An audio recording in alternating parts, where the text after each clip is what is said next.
دلوقتي احنا هنعمل فراخ تشاينيز طعمها حلو قوي.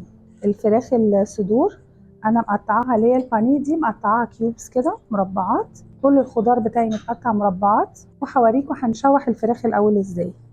دي نشا حوالي كوبايه ونص، هحط عليهم جنزبيل باودر معلقتين، توم باودر، بابريكا ما نملحش كتير عشان دي فيها صويا صوص، وفلفل.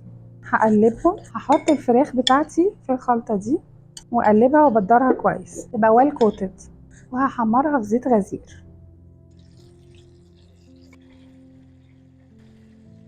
اول ما تاخد اللون الذهبي هشيلها على طول.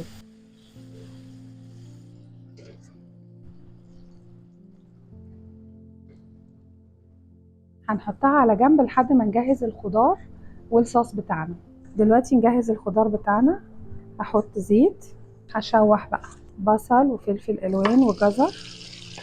عايزه اشوحهم تشويحه سريعه، بس انا عايزاهم يفضلوا مقرمشين. شويه جنزبيل معاهم فريش، لو مش موجود عندنا مفيش مشكله، حوالي معلقه.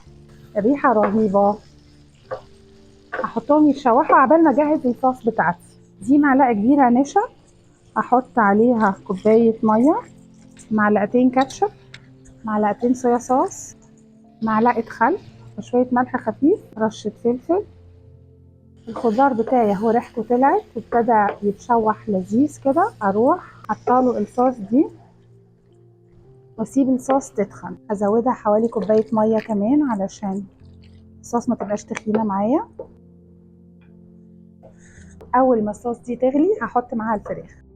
هي خلاص غليت، انا هحط بقى الفراخ تغلي معاها غلوه ونطفي النار. اصلا الفراخ دي حلوه تتاكل من غير حتى ما تتحط في الصوص. رشه سمسم حلوه كده، نقلبها تقليبه ونغرفها مع رز بسمتي. لو عندنا بصل اخضر نقدر نزوق بيه، لو ما عندناش كده حلو جدا.